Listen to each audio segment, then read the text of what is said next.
na say kong kinadimavin azawa anu na sinin simpiu prowa bungthum changa pa changu chanchu ai sapa wakati simin kati. Trust in the Lord with all your heart and lean not to your own understanding. In all your ways acknowledge Him, and He will make your path straight. Kati na kati tu sila kati pati bu lang taw sam chame lungsen adin pakai nang manat sa ten lungsen le chan kinoba hidabang pat pal pan hei tare mo sa kinoba pakai na tu te sei khom thai le ke holim khom thai nga pani pe zal min min ka thang gon he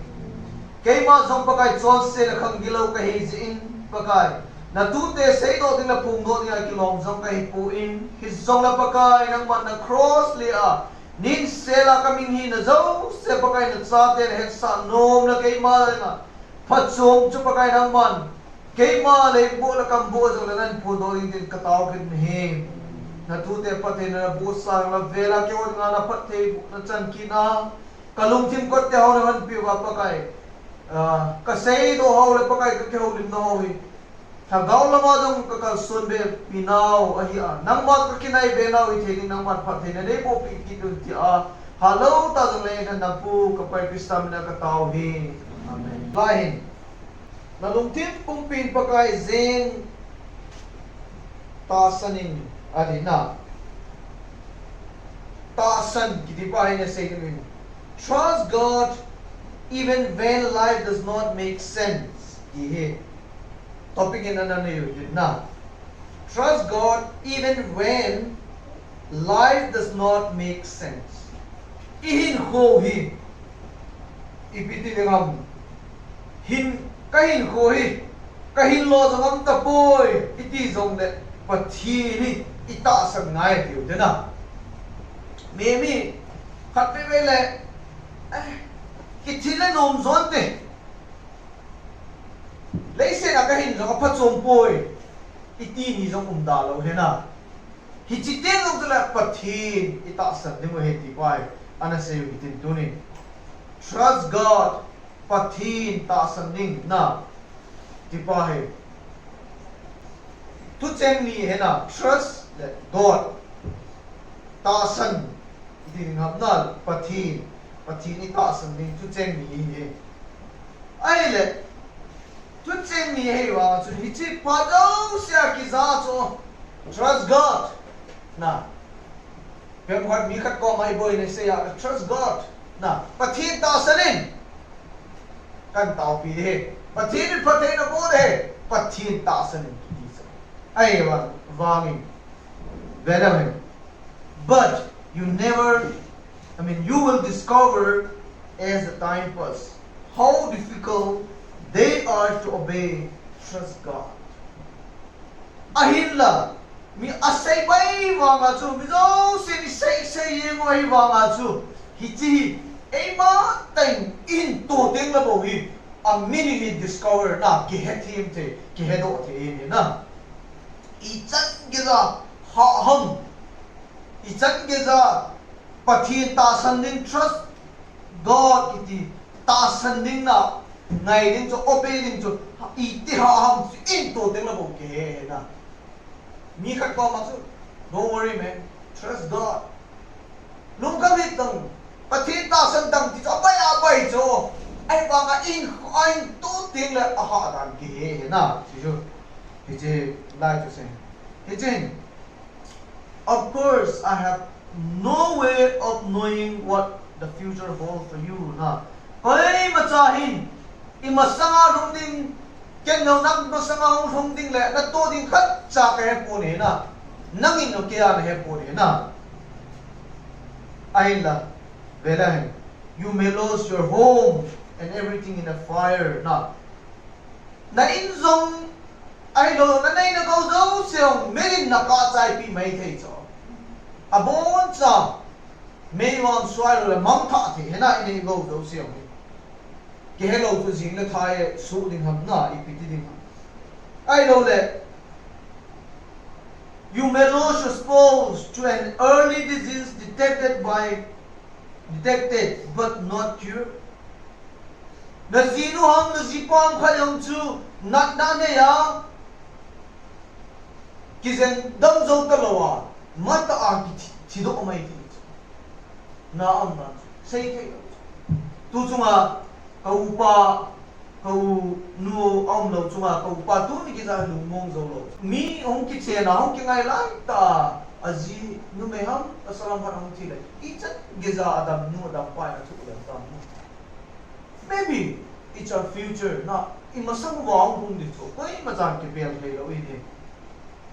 I know that you may lose your dream, your hopes, na dreams to mang iti ni ham na mang iti al to hiti English a dream hito hong ki bang hi po ina e mai iga gela hita bang ki phung le hiti ki bol le ti a I gelo hiti dream ho I know yong le ikinet na ho ho chu a bon cha mang thei cho na tunin na ki tong in tin suma ki mu te le chi ki bol in tin ti ho long tu be thei our dreams and hope na you may lose a relationship that you cultivate over the years te ka ba nu pakika zong hichi relationship ise alo le nu le pa te ki ka a alo le cha te ki ka a relationship ise mi chi ki zong mat na ki ngai na किसी हो जो मंग थे ही ना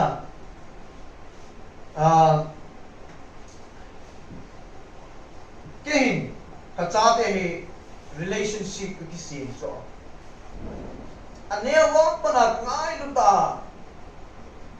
कचिसना पिंग कचाते मंगा नहीं लो कच्ची सोगे है ना आई वांगा खबे बेले अनुले पाते खट खट अदम न ला होन इतम खनाइन बोला ले कितना से नोम जो I know that na kisa है ना हिची कुमीज़ाना खट relationship हूँ किसी ना कि ज़ोक मत कि ngai हूँ ना हूँ किसी जो अकी बोतन जो नोम लो है ना कोई मदेगा I know that चाहे all losses are painful दिखो ना इन पियों ना तिले कि मन सापट पनी तो हाय इज़ीटी हम इनुई पाची हम I lo long le ine go ki man sa ham I lo le pram ka ki man amang ki pat pat hin ko thu hai ne na aneu pen ta ga se su bi man sa na ki sa so na ji chu sum ta ta ki ne hi lo ja ine neu ka i man sa le na sa ki da bang ji ma zo se man sa zo se na hi ne we prayed just as hard for my father when his health went down or as we did for my sister na ka pa ni na ina tao na ka pa da mo lai chun ho kum pi hon ina tao pi rin na atam thin ni ina tao ala tu chung ka mu hong da mo i tao ki ro bin na ai le jila he vele we quoted the same scripture na scripture is ji pathi tu hi quote ki nu cho ta sanin pathi rin dam sare ti bazna we are quoted the same scriptures kitaw ka padam niyo na kitawa dam talo kautinga kitawa na dam talo in he we ask God to restore his health to let him live but my father went to be with the Lord even my sister went to be with the Lord kapani nga lo dam thenia kitawa kaguwa ni nga yung kitawa ay wanga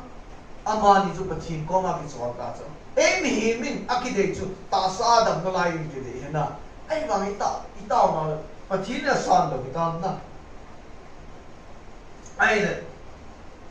it didn't happen the way I wanted na kin ka ker chu leise na hi hon na la hen la damon na la hen ki le ko na la le kati ai wa nga hi chu hita lo chu na pathinin kai nei chu agui dun sa ta lo na it's not the way I wanted ai le there will always be an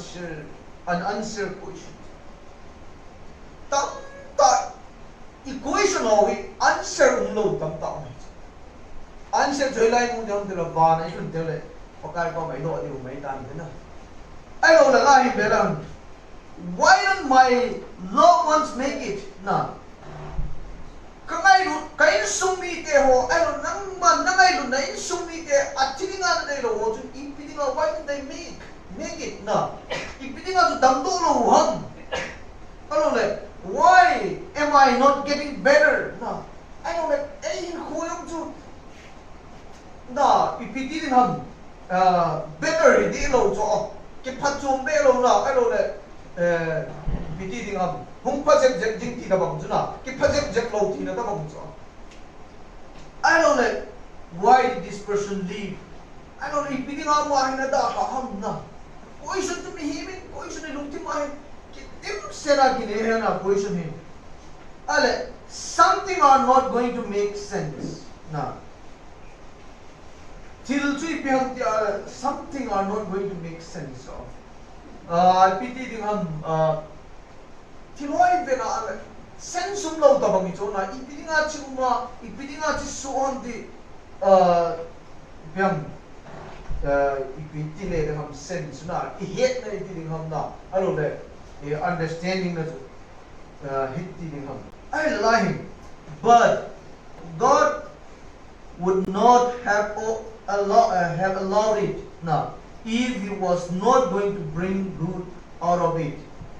You may not see it at the time. But He chitil asuwa pa chu apa in so sa din chu na lo la He chitil so sa lo de na ihon tua hi mu lo cho ai ba nga chu pa thi chu amu ja chu hi chitil cho so sa he ini sei chu na Africa ga me missionary nu pa na achi honin try khan hi pa thi tho kha cham lo hi chi try chu alo le hi chu ku sum mi te chu ai le cha chun pa thi tua sei ye hon ta nei le kum khat ba se ni pa thi tuan se hon ta in atau le wanin pati ne nga ana family kan ya na nine Christian ahong lu ti so ahong lu no chom khat so lo line at sa pau neo hi adam mo in adam thei na dingin pati ne nga atau le wan tai chu missionary te ni na jing ka ni na atau le wanin pati dam sa te te nang ma ta san lo hi chu ko sunga amo se nang ma hin ta sana tua achapa chi kile hichi mi te hin hichi khusung mi te hin nang ma nang mu do ta lo ka ka ti ni adam na diga ta le mana dam ta lo cha cha chi da achi ba na hin wa choi la sa win in sum mi te to pathin wa choi la sa khom win ataw khom win ai la avui ta le ti cho ai le ni sha hin missionary pa le azinu he lung no mo tai hin pathin chung en omhan tai di cho ai in hona na alu in hona to hanin pathinin hi chi ko suma hi pathin tu hi midang hon ata san ni ha dei lo jo mai te ati man tai di cho lu thi ma hi chi lai ta chun ko suma i bidi de ga ho ga he no cho hau sa pu ti dam na to lang kai janam khani ahum vin gutimi zan kham kimen missionary pool azinu am kim pi ai ala chamani amahon adok ke ho hin ka thi tengole chep ka ki choi win ka ki tomu win bang sa bang hang ka san win hi da bang chun ka lung hang win ka kap win ka pe win na bang se ka su nang ho in hi chi chapanga thi chun wa choi la ki pa tai na sa win na tau ko mo win thana jong no te nu mong se lin na ga hui hi ta bang pathi thi na ki chalo thi na ki chalo ei pe te pathi chu ki ho nei se pi ati na ahum ve hi cha chun missionary pa la azinu na se pi hi chi khotin pu pi chu Christian al tai ti chana missionary telin angai to chu hi chi chapam hi thilan ni Christian ahum lut ta lo le ti cha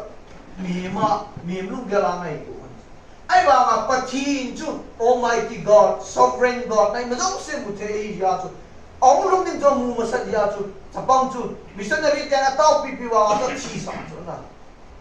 ai le tu ni khwa nang le te hin khwa a so zau se pathinin a so apuna chu thil pa gar ei pi bo ja a su sa ti accept bo ai chu nai sang ai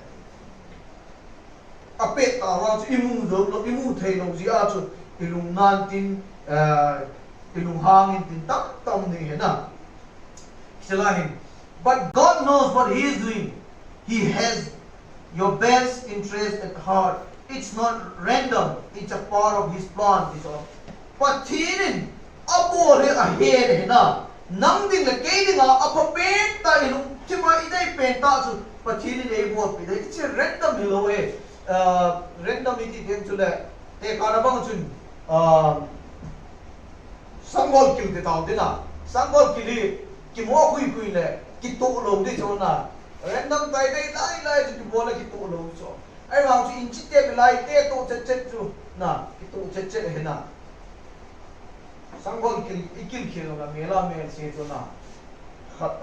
anoi lang khat to chung lang bari kil ka da ki mom de he na ki khel de ana bang chu random he lo cho pa team plan out he na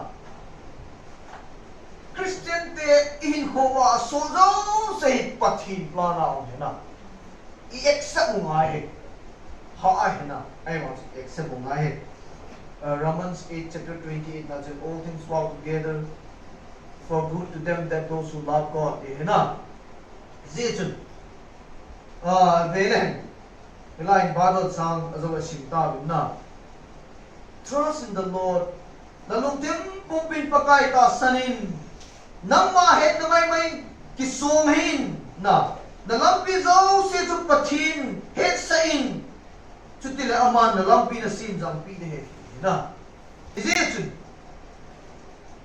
velen all your heart so nalungtim pumpi na ti hena akeka ni natilo na akeka sang anyaw ng atipuri nalungtim pumping pakai ta sanin atin hena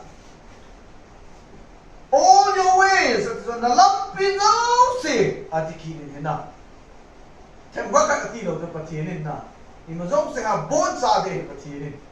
ilungtim no bona de ilampi bon no se bona patinin na de all your heart all your ways trust atina trust to be the head na tasan but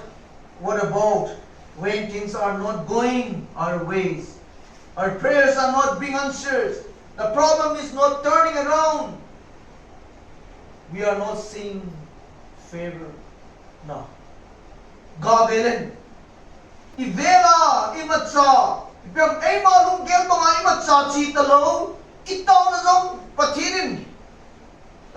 answer ay petalo boy na ko may boy na hozo siyang kehemang mong talo boy na abe aum zinta patin favor na ngay lunay di daw happy na di daw chizong kimutay talo na hichilay ta chun kalumtim pumpin patin katasa na ititay di na hawang su hasatay dingihin hima din na ay bangin ay itay na itaasante in Him. Trust with all your heart and acknowledge all your ways to be in Him. Maybe even too often we get discouraged. Think God, why are not you doing something now? Oh, I padong siya discouraged kito. Tingkali bola, alo hinaw na patino yung lohong. Tingkali lo hinaw na patino yung long sin lohong, don lohong. Kitilay na. Kiboy pay yung joy ho, itasan hom dano jo. Ahile, itilahin. Think, God, why are not you doing something na patin? Ilong kelang ipit, tilkat na bola ipitihan di kasayo me. You can see I'm being mistreated na. Vela chung kay mahin ko taalo katway ta na. kin pathin na ngai nu ta ka tong ka ti wa nga mi dam tai ei sei si cho ei sei si no yung kanung za cho na ai lo le kin pathin ngai nu na za la ka to na ho jong against tam tam a cho amai ni pit pathin na lom lo ka to ham ai sungam don lo wa anu jong ve jong lo wa ti ana til tam ta ging long ka za ai pi jong le kin pathin kamai lu chu mi te amu do lo he ka ti a te le ke ka ki fa mon cha I know that my health is not good na mi tam ta chun gele adam mo khalo ei sa mai te cho kanuin boy na dam hinam ti la no dam mo ni pha nom ka nei boy ka ti ka dam mo ni zong le to ding tham ding alo thei long de la ka chi tho tho ni go zu lan lang tai ka han lang zong le chi na ding am ding le chu alo thei lo wa chu ki chi tho tho ni na ai lo zong le I work hard na ni nam zong na to chu tam ta na to a poi ma chan na thil pa bo na recognize bo lo mai thei na mi thil phai bo lai le mi nei mu lo cho thil pa lo bo lai ta cha mi na mu thui bo ke lai ta cha na hi ta mo thui mai thei cho I work hard but I don't get promotion na tong ho ta na promotion na mu lo mai thei cho ha ta na to wa nga ai lo nga te kan mo chicken ka sei kha jong Facebook account post na mi he answer ka ko la ka chim ta cho yo chu mi da chu limited ki mai dei cho pastor na yung kitong children home nong kiran Bible college nong kibol ticha chu chitam tau mai ta ne na in sung nong kibe cha te long school lang college lang parents meeting a chi ngai college ayong chi ngai sum nong hol ngai barading ne la cha ding hol ngai tui tha la yung pang ning kong so ang pang ning hong chiang pan ne ki chim mama na kilal mama ti tau te a chu nan mi khat na ni hong what are you doing man are you not working na nana to lo hom I mana bo lo hom so question chu ai na ta chun ki don bul la mi ki sulungam ki de chu na ya chu ha ta me ministry a in command ki de na is it chun lai na ha ta nai to wa chu mi no pa cha ri chan no mai thayu ina to na ba yung promotion ni mu lo mai thayu in he we think when it changes, we will be happy. No. When I meet the right person, I'll be happy. When my health is improved, I'll be happy. When we have this baby, I'll be happy. Hi Jehoja hi chohe ti no sang ki khela ipam ahi tela ka ki pading ipam adi khat mi adi ta right person na right people chu ka ki mu pi ding le ka ki pa ding he ai lo long le kata sa dam thai na ho dam mora ko na improve kaung tam te ka ki pa de he alo le cha khane te ka ki pa de he then we will have a good attitude stay to the good attitude kane ding he that is conditional trust God. That is conditional trust God. God, if you bless me, I'll trust you. God, give me this, I'll trust you. It's a conditional trust. Patinin, hiche bol pi ya to kitasan mai jo bol pi lo kitasan ta lo ni ti ne na. Patini ta san dan. Ala dunia hi conditional at patini ta san de mo ham pathin hichi nei bol pi la kata sanding hichi nei bol pi la kata sanding iti ding ham hichi ta ju pathin ita sanding ham. If you meet my demands, if you answer my prayers the way I want on my timetables, then I will be my best. No. Pathin ko ma chu ka demand na ka thu mi nei pi a ka ta nei ke ma dei bang ta nei pi a ke ma phana nei pi a ai la ke ma mi phata ka hi le na I'll be my best in ham na. Hello Belem. The problem with conditional trust is there will be always be things we don't understand. Conditional trust na hichi condition puma pathin ta san cho koi na chui piham tila til tam tai I hate thelo me na something that are not happening fast enough til khanong chui dei chat ba ingai chat phana hung lo til tam tom the na I know like it did not work out the way we wanted. They bang tayong chu til khanong chu pathin ni taw lai san pi wang ba chi dei bang tayong hilo mai the hin na. If I would have had conditional trust, I would have gotten upset, bitter God na. Condition puma chu pathin ta san hilaw na. Hitang mo chu pathin do hi na pyam isu luhang mat chat mai thiu chu. Condition puma pathin ta san wa hai. Lai belan. Why did not you answer my prayers? Na. The trust is God did answer my prayers. It just was not the way I wanted. Hichahin. Ipija kataw na chuna san loham. Pathin nang ma kata san loham na. Ay lo la ipidi nga chu kay ma gel ba kay ma de ba chu nei pe loham til thum chu tim da bang na. Hijlahin ikitil ko na no pe taw chu dunia hin lahin. Are you mature enough to accept God's answer even though they are not what you were hoping for? Hijlahin tasan na chu piling hiwa pathin hiji itaw na ho ap ho chu ho gel pang le ho taw na bang hi song le pathin chu tasan the ni mo ngai ni na aman ap ho chu isan the yo ngai na tu chung bang chu kau nu dinga chu khat va se ni hani mai asu na zana ka taw hi na Adam te kaya nga kataw. Ay mga dam talo na. Pathin ko nga kitsola. I want to accept kabol na. God knows better.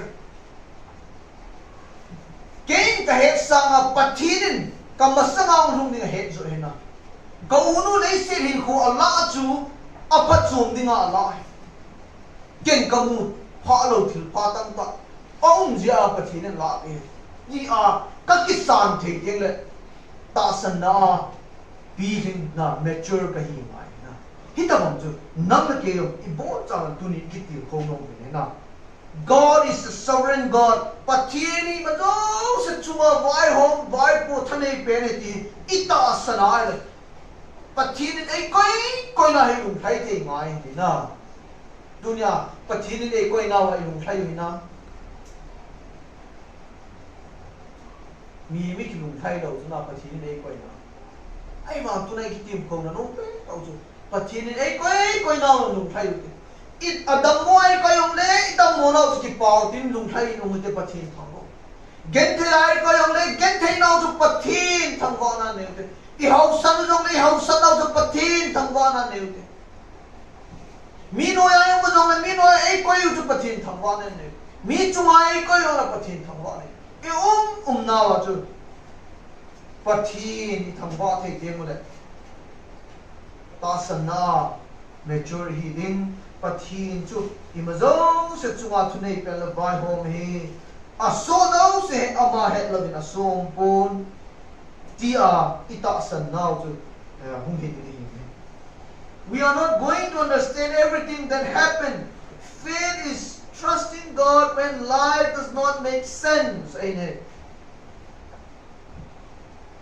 Tilzau se asolo se ihet thi mai pathini ta suna. Pathini lo jia chu limited being na. Eho hi pathin sang anoi no pe pe. Ihet na zong limit. Imazau se to limit ai thanai now na imazau se to limit hi jia chu pathin unlimited God chun pathin boundary nei lo na kinga na nei lo pathin en apol chu nang le ken a bon cha ki hesu thei lo he ti ta san ngai ne. Faith is trusting God when life does not make sense. Ihin khoi akan ta koi kathi phachom jatan te le sina hingi jong le phachom jatan te iti lai ta jong pathi ita san na hu faith na iti he na trusting God. And tuning God does not take in a straight line. So pathinin jang ke mo pui pui lo jo na Israel sa te ku Egypt gama pana kanan gama chin di mo ku kumsom li ngai lo jo na ai ba nga pathinin na su wel to wel pia pui jo the Christian in ku along na pathinin jang ke mo pui pui lo he na ni ni ta san sa te lam sa lam hangai puja lam to lam su lam phea tui lai pa sai pui pe he ti isu mil lo ding. There will be twist on the disappointment, the loss, the bad breaks. They are all a part of His plan. Twist na no say apa hamit ti ai ko la phalo na alo la di ham tai chi la di lo ta bang til tam tai ko min disappointment na piam ei pa chi piti dingam til khan kinep tai ma ano lo kinep na ki eti dingam na kinep na no se behil disappointment na ai lo nang na lo na til tam tai man sa ngai cheng ei da so no se asolo se Christian in ko asolo se pathin aplana umsai isu lo na. But if you have conditional trust, ai wanga chu conditional trust hichi nei bot pi la kata san ni chi nei bot pi kataw nei ta nei san pi la kata san ni tia conditional la pathin ita sanale you will get discouraged and think, why is this happening? Am I going the wrong way? Na so to isu ni mum le ni so pathin chu condition ai ta sanale ija kin ka sei ji he na koi ma holam ka dem pun he ai wangin ka sei ji chu miracles ta san san ni ho he na miracle om lo ting le pathin om ko ji nom ji chu koi ma wang against ka na sei na koi na hi ta bang chun in ko ai ko ai aso lo sei miracles he na ai wang chun ei dei bang a so lo hum the he na ei dei bang a so lo ting le pathin ita san ngai ni a khu di lo position a chu kitim setting na discouragement a kitim sang pa dau sa ke something pa dau sa kinoding na pathin dang hi ei ngai lo po ei dei lung set po ei don po na amo sang ka phat zo ba min ke ei don po tu da ko so dam ta ki nei ipiding a chi ka chunga rum ham ipiji a chi thung ham ti chui jing jing ding ai lo ke ma hi lam ti lo wa ka chi tam ki ti ana ki ko ki boy yeng boy so tam ni but God is still directing your steps isu ni lo din chu pathin boy na tam tai nei lai ta ilam pi guide ei bot pe ei pui na lai he ti isu ni lo din na direct ei bot in the lai trust Him when you don't understand ichuma til so ai ita bang hitan ta hit thai lo de na ita san ngai ni na ke ma zong ka ki gel jin na chi tam ta he pathini position ka bon na tam tam jin he ai le hit ta bang ipji a hit so a ipji a hit ti ham ti tam ta i het tim thai lo de na still we need to trust him too. Chang pathin ta san ngai ne na student hi lai chi pi ki ngai chang tu le sum ki ngai cha na ala sumong lo tin lo le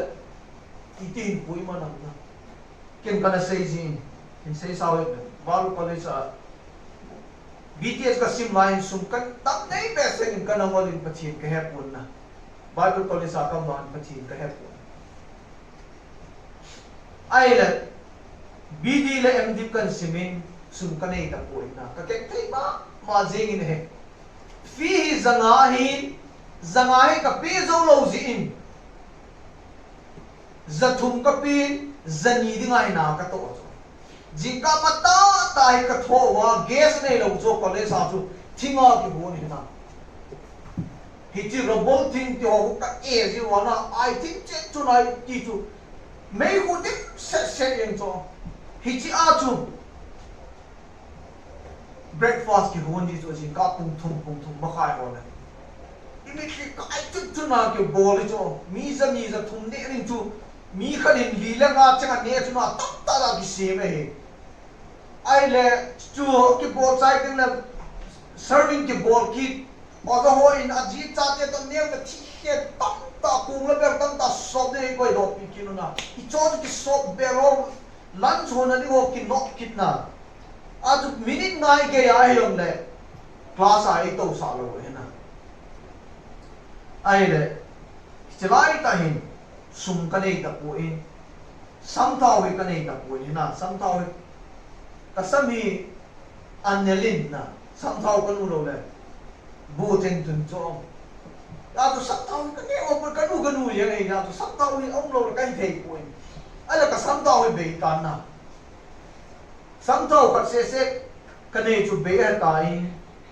ka kisilin ka kisil chai hin sam thau ka kinu in na ka kinu chai hin abomi dustbin ka pai mangin kalu na chun ka dil swing pathin hin ka tau ta ni na pathin nangma ka hen masangin sumla pai ne seminin khu ka mangin dunia nangmal kan he na nangma tu zila kong parai ipiringa sam thau cham nei pe zo lo ham na ka di pathin ko ma ka ki pam ta zo kalu phang kami se puma pathin hinga ka tau ta ale ka tau tai chun ka mai ka ki penin kaung ro ta ni ale ka loi ho hi volleyball ki chemin hong in na tin no ki chemo tu ni ke ki chemi nge ka ve pamnang te ka ve ne be ka loi pa dingam na romeo ka loi pa dingam in hungo bra tong len bazar chi te tin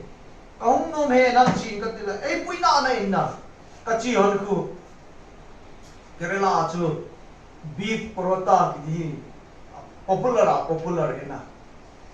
pui cho hota la beef parota ka ne hon chma tu a tu cho ai ba chu ka lung chima chu beef parota sam thau ai cho pi ti ka lung chima chu ging yen cho ai ba ma ko mong ka sei di lo he na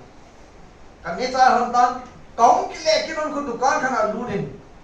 ka lung ge lai tu wa he sam thau cho bu tan te ka ama ko ma ka sei di lo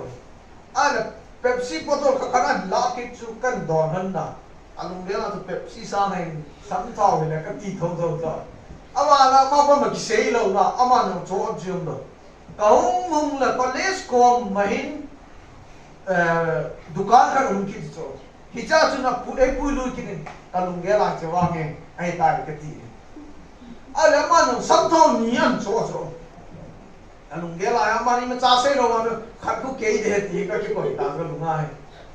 ama ni ma sei chum pu ni to kon ale na kaung on college campus kaung lu hon na hin kharin pen on jinam di ge ki ko yo brother ati ka nei na ko ki ko in ka ti ki cha ka nei lo sa chu ai na ma se pe te den na nei lo tin la mangi ki ko ina ko he ti pe ka ki pa cha ka ti ki lo chu kyong an ki choi ka chi a ka lu na pathin hinga pathin ka question namuna chu ka din so pathin hinga ki pa thu ka se ha ngai dam ka thu ma ki jewa ka hunga bada dingam lubang hin samdang nei pi wang ka ki pa ka ti lo he aji chu pem ka pathin ko ma ka thu ma hin pathin nei pi hi chu ai pe pa pathin ko ma chu ki pa thu ka sei ma sa he ka ti amai na ko he ana boy na sei di chulem loi khat ki chulem sei ji na ti na ai wang jun ni chikal chu pathin hi ta bong jun e gen the no e koi ni ta ko he na ka ga sei dong dong pen chu hi a de chil ta hi I het team lo ding long le pathin ita san na lai angai he na when we don't understand it, when life does not make sense, still we need to trust him na in kwai pisuhan mi piti dan kain koi tia I het team thai long ding na pathin ita san ngai we have to show him that we don't have to have the house to be happy. We don't have to have a baby. We are not gonna live bitter or sure na. Ehon pathin chu in nei page in kanai sin ki pai ti ngai po in ai lo le. Sa nei page sin ki pai ti ngai po in ai lo le ma chai pe hi yong na ki pa ta in khoi man the ngai ni na. Ji tim chu le pathin ita san na chu pathin an mu ding hi chu honor abo le na. You believe in your health to improve, but when you can say,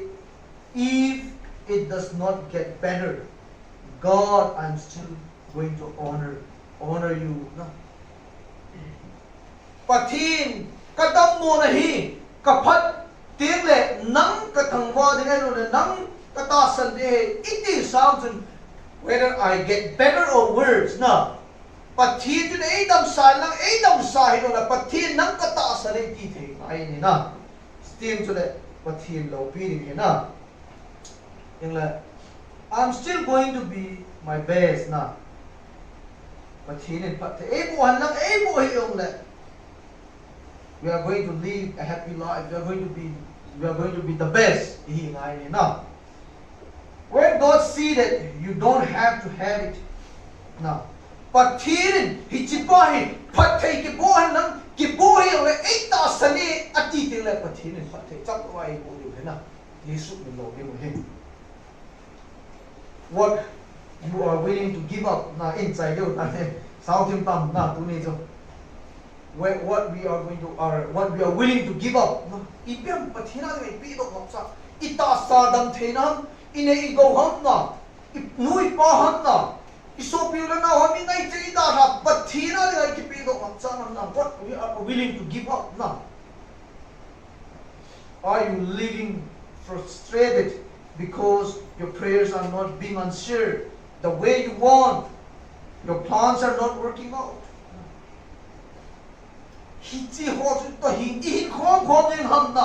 Frustration ho ji lung ti mai ki koi yen din ham alo la pathin ni ta san na chu i ta na chu ei ma gel ma ei don bu lo ya chu alo le thi i gon ho lo chu i gon ma ma lo hin lo ya chu hi chi ho chu ta i ni khom yen din ham na. Take off the pressure na. Take the pressure off. Take the pressure off. He chip till ho frustration ho I don't know his tabang lolin lo no pathin katawa isang pipoy kagel bangin na lolin poy kabul bangin kagel bangin na lolin poy ti ho do se hi joy dum ti wa do se lato hitin pressure to lato hitina chutile God is in control na pathin chu ama chi ma zo se veng tu I lo control so his na his chu ma zo se he knows what's the best for you. But teaching Amazon ipihan nang apapen ta kini apapen ta he ve di sumlo. You are not always going to understand it. If you did it, it won't be take any faith. Tila solo se nang man he team lo mai te ke man he team lo mai te. Imazau se he team ni ngal hoi lang su ta san ham na. Ta san chu ngai ta lo ni na imazau se he team ala. Pathin ngai ta lo pathin I de ta le. I'm asking you now and myself to trust him now. Tunin namzong kezong ibonsan na kidong te na to trust him pathin chu ta san ni unconditionally na. condition be a pathin ta san de na ti ikido no de na condition om ting la pathin nung thai ko ni ho nung thai lo ding he iji chu pathin ni unconditionally a ta san ngai he condition be a if you will do this I believe and declare God is going to work out His plan for your life na hiji ita sanai le patini patei bu hanam ei bu hi on patini ka ta san ding he ja ipun do ting le amain ei ni ei ho hin khwal na papen ta chu work out na ei bu pi dingu ei ga su pi dingu hiji chu patini abo te ga he ti ka sei ho ma chan hi na ka sei do he tu ni ho do sha ding He is going to open the right doors na pathin chun it's them to ita san na chu kitchen ta mu them le kot papen ta je hon feeding bring the right peoples mit pip aiding a pachom mi pa ho in pui feeding mu turn negative situation around na e ho ivelwa til di lo til palo jo se jo a he manding and take you to the fullest of your destiny itun na demo so hai ta ki pa dai ju sa ne ti ju isei lo no me na hiji chun tunin ihin ko hi ka hin lo no am da poi tia hin lo lo ai ki gel ne la pathin ta sa te ti isei lo no pe to hem la pathin tu isei now chan chu tin pathin sei kha da pathin lo ti ta ki pai